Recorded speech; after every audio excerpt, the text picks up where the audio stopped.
What's up, everybody? It's Jamel Gibbs. Welcome to another video. Listen, in today's video, we're going to do another rapid fire Q&A. We haven't done one of these in a little while. So I'm going to take the time to answer 3 questions that stood out to me personally that I think everybody's going to be able to benefit from. And that's exactly what we're going to do in this video coming up.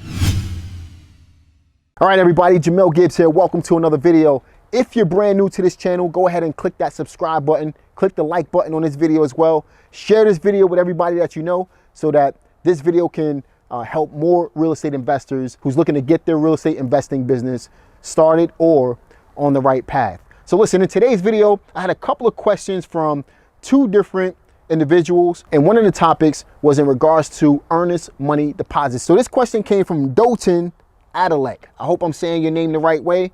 If not, my apologies. How do you handle the earnest money deposit in these 2 scenarios?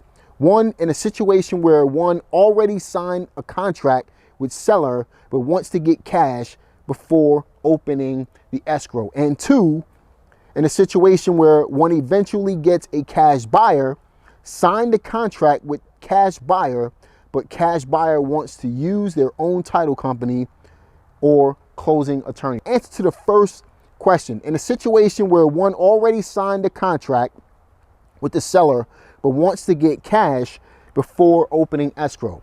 First and foremost, in order to have a valid contract on a property, you have to have some type of earnest money deposit put down on the property in order to open up the escrow on the deal.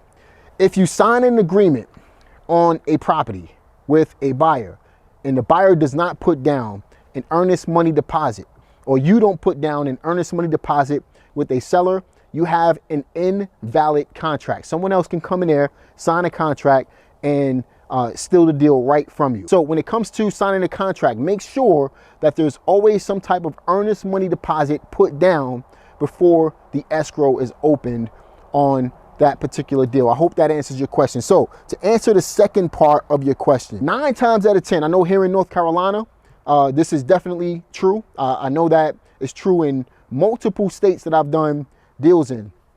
The buyer has the right to choose where they want to close the transaction, period.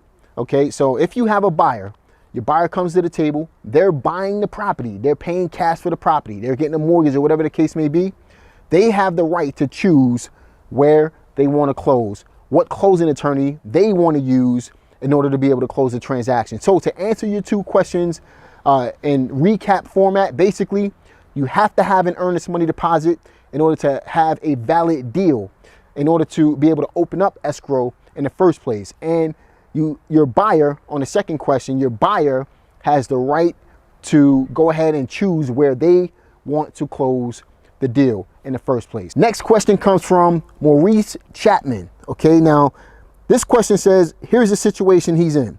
The property has $70,000 remaining on the loan. The value of the home is $130,000 to $140,000. It needs about $15,000 to $20,000 in rehab. He's asking, could he get the property, fix it up, be all in for $90,000, and then refinance the property at 80%.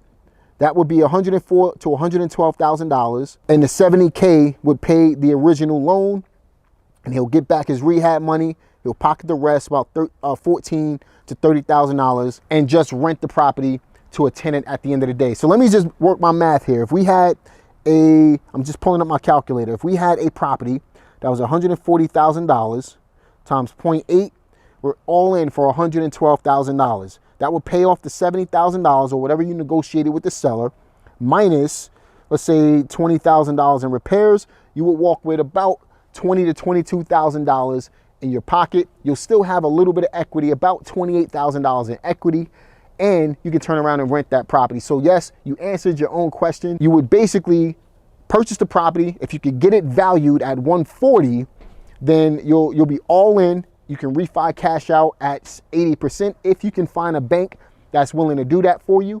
And then you can pay off the original deal with the seller, rehab the property. Let's say that you're all in for 90 grand. You can put $22,000 in your pocket up front.